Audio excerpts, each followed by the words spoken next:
కాబట్టి యేసుక్రీస్తు ప్రభువారి రక్తము అమూల్యమైన రక్తము.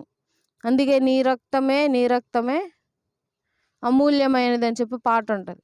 కాబట్టి ఆ రక్తము మనలో ఉండాలి. ఆ రక్తము మన మీద ప్రోక్షింపబడాలి. ఆ రక్తము మన కుటుంబంలో ఉండాలి అని చెప్పి ఎప్పుడు మీ ప్రార్థనలో జ్ఞాపకం చేసుకోవాలి.